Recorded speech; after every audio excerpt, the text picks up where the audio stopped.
दर्शकगण और मेरे भाई बहन, सबसे पहले तो मैं विशाल सर को धन्यवाद देना चाहता हूँ। आप लोगों के लिए हमेशा ऐसे इवेंट ऑर्गेनाइज कराते हैं और ये इसलिए भी ज़रूरी है कि क्योंकि पढ़ते पढ़ते आदमी लगातार रोज वही रूटीन फॉलो करते करते बोर हो जाता है थोड़ा, तो ऐसी सब चीज़ें, ऐसे इवेंट ज़रूरी होते हैं ताकि आप लोगों को एनर्जी मिले, आप लोग थोड़े बूस्ट रहें। मेरा नाम प्रकाश केसरी है और मैं नौसेना में एज ए सेलर अपनी सर्विस दे रहा हूँ। मैंने नौसेना 2023 जून में ज्वाइन किया।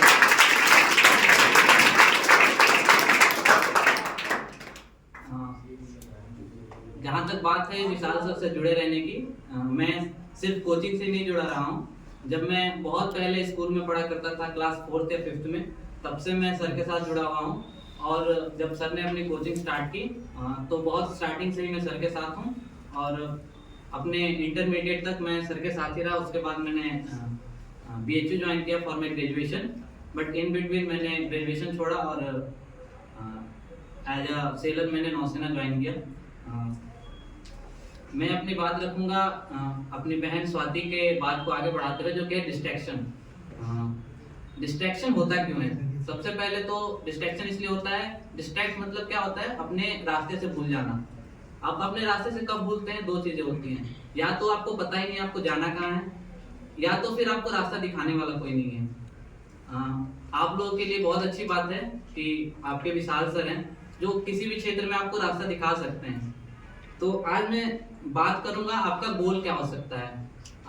मैं डिफेंस से हूँ, तो मैं आपको कुछ डिफेंस में कैरियर ऑप्शन बताऊंगा जिसके बारे में आप सोच सकते हैं अगर आप इंटरेस्टेड हैं तो बहुत सारी एंट्रीज होती है डिफेंस फोर्सेस को ज्वाइन करने की। As a officer, as a sailor, as a soldier, as an airman, you can join defence forces. तो सबसे पहले मैं ऑफिसर से स्टार्ट करूंगा। ऑफिसर एंट्री जो कि जस्ट आफ्टर 12th होती है, आप 12th अपियरिंग में भी उसको अपियर कर सकते हैं। तो सबसे पहले आफ्टर 12th जो मैंने भी सबसे पहले एज अ कैरियर ऑप्शन अपना चुना था वो होता है। और एक बात, जब मैं फोर्सेस की बात करता हूँ तो अब ये सिर्फ लड़कों तक सीमित नहीं रह गया है। हमारी जितनी बहनें हैं वो भी, जितने भी चीजें मैं बता रहा हूँ, अगर कोई नहीं होगा तो मैं स्पेशली मेंशन कर दूंगा, लेकिन सारे करियर ऑप्शन महिलाओं के लिए भी ओपन है। तो सबसे पहले UPSC NDA, आप बेस्ट वे है फोर्सेस ज्वाइन करने का, ये है परमानेंट कमीशन।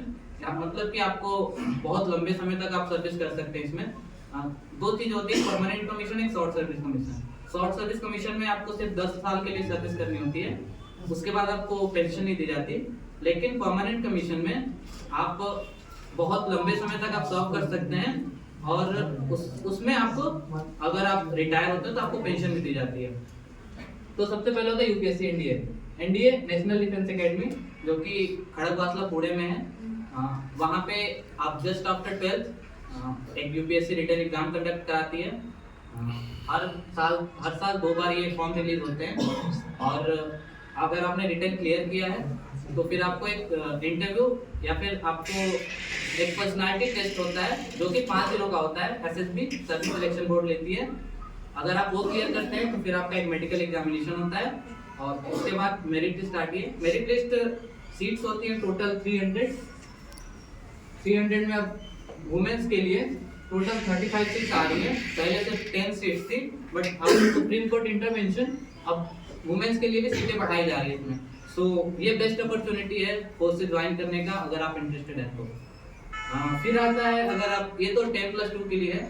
10+2 में एक और एंट्री आती है बिना रिटन एग्जामिनेशन दिए, वो होती है टेक्निकल एंट्री स्कीम, TES होती है आर्मी को ज्वाइन करने के लिए। अगर आपने, इसका एलिजिबिलिटी है कि आप जेई मेंस जो एग्जाम होता है उसमें आप अपियर होने चाहिए और एक minimum marks, minimum criteria army बताती है। अगर उससे आप ऊपर हैं तो आपको कॉल अप लेटर डायरेक्ट जाता है SSB के लिए। हालांकि इसकी SSB NDA से थोड़ी टफ होती है क्योंकि आपने डायरेक्ट यहाँ पे एंट्री ली है SSB में और सीट्स भी बहुत कम होती है, बट ये भी एक अच्छी स्कीम है जिसमें आप permanent commission as officer join कर सकते हैं आर्मी को। इसके बाद आती है, अगर आप ग्रेजुएट हैं तो ग्रेजुएट्स के लिए सबसे बेस्ट स्कीम है UPSC CDSC combined defence services examination, ये भी यूपीएससी कंडक्ट कराती है और ये भी परमानेंट कमीशन है। यूपीएससी सीडीएससी के थ्रू आप 3 एकेडमी ज्वाइन कर सकते हैं। फर्स्ट इज आईएमए जो कि ओनली फॉर बॉयज है, इंडियन मिलिट्री एकेडमी जो कि देहरादून में लोकेटेड है। Second is AFA air force academy जो कि हैदराबाद डुंडिगल में है। और तीसरा ओटीए, ओटीए 2 जगह है, एक चेन्नई में और एक है गया, ओटीए गया और ओटीए चेन्नई। सो ओटीए है वुमेन्स के लिए भी, अगर आप सीडीएस वुमेन्स सीडीएस ओटीए के थ्रू आर्मी में ज्वाइन कर सकती हैं। The third scheme is AFCAT entry, both for male and female. AFCAT entry होती है अगर आप एयरफोर्स में फाइटर पायलट बनना चाहते हैं या फिर टेक्निकल ब्रांच ज्वाइन करना चाहते हैं एयरफोर्स में एज ऑफिसर, तो आप एफकेट के थ्रू एंट्री कर सकते हैं। ये भी ग्रेजुएट एंट्री है अगर आपने ग्रेजुएशन की है। For fighter pilot you have to be graduate in BSc.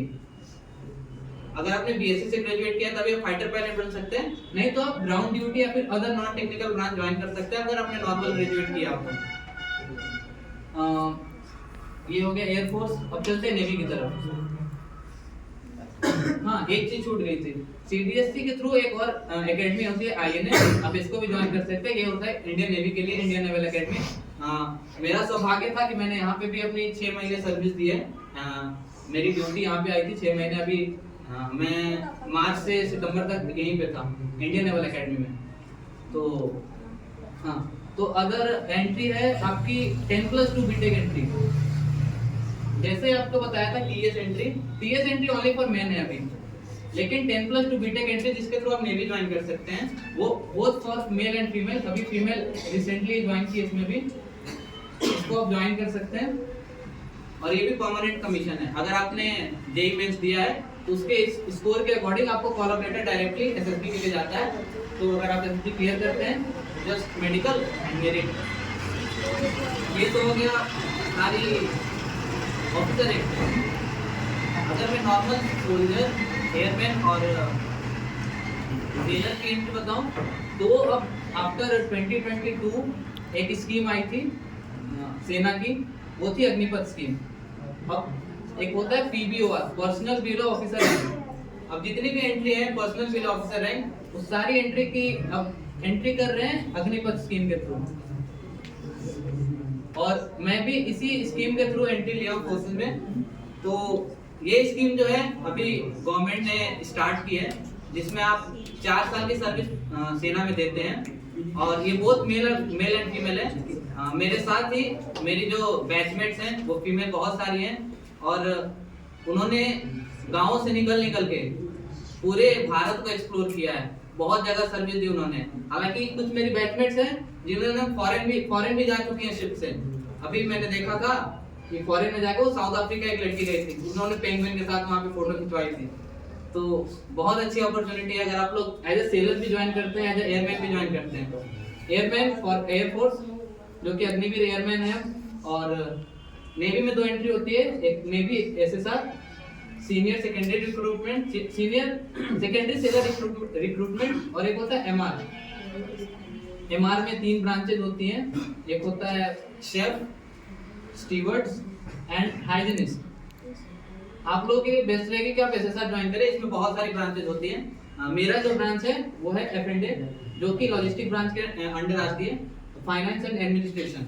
तो मैं इसके अंडर सर्व करता हूँ नेवी में। तो ये था मेरी तरफ से। अगर आप लोग इंटरेस्टेड हैं, मैं ये नहीं बोल रहा हूँ, बट और हाँ, एक और बात, लाइफ बिल्कुल इजी नहीं है। अगर आप फोर्सेज में जाते हैं तो आप फिजिकली फिट है या नहीं है। फिजिकली फिट तो आप फौज में जाएंगे तो वो बनाए देंगे। मैं भी कुछ अच्छा नहीं था फिजिकली, जब मैं अंदर गया था तो मेरे से 1.5 किलोमीटर रन भी नहीं होता था, but now I can run up to 20 kilometres without any problem. So physically fit तो आपको बना देगी फौज, लेकिन सबसे जरूरी है फौज में कि आप मेंटली फिट रहें, क्योंकि ऐसी सिचुएशंस आती है, आपको बहुत स्ट्रेस रहेगा, बहुत वर्कलोड रहेगा। तो अगर आप मेंटली फिट हैं, अगर आप उस सिचुएशन को हैंडल कर सकते हैं, कई बार होंगे आपको छुट्टियां नहीं मिलती। जैसे मुझे साल में बस 30 दिन छुट्टी मिलती है। 30 दिन में भी अगर मैं जोड़ूं तो इतनी कोची से मैं आता हूँ, आते जाते में मेरे 10 दिन तो खत्म ही हो जाते हैं 30 दिन की छुट्टी में। तो अप्रोक्सीमेट 20 डेज ही घर पे रह पाता हूँ। अभी 4 साल के लिए तक यही है। हाँ, 4 साल के बाद वाला मैंने नहीं बताया। अगर 4 साल के बाद परमानेंट कौन होगा, फौज ने अभी तक बताया कि 25% जितने रिक्रूट होंगे उसमें से 25% लोगों को परमानेंट रिक्रूट कर दिया जाएगा फौज में, और बाकी 75% को आउट कर दिया जाएगा with a package of 12 lakhs। आपको 12 लाख का अमाउंट दिया जाएगा जब आप छोड़ते हैं फौज को। तो और सैलरी भी बहुत अट्रैक्टिव है, तो फौज में सैलरी अट्रैक्टिव ही होती है। बहुत सारी सुविधाएं आपको, medical facilities, canteen facilities, even legal facilities भी देती है फौज। तो you can, if you are interested, just go for it. Any guidance you needed, just go on internet. मैंने जो बताया वो सारी चीजें इंटरनेट पे अवेलेबल है। किसी भी एंट्री के रिगार्डिंग आपको जानकारी चाहिए, आप यूट्यूब पे जाइए, सर्च करिए। Thank you.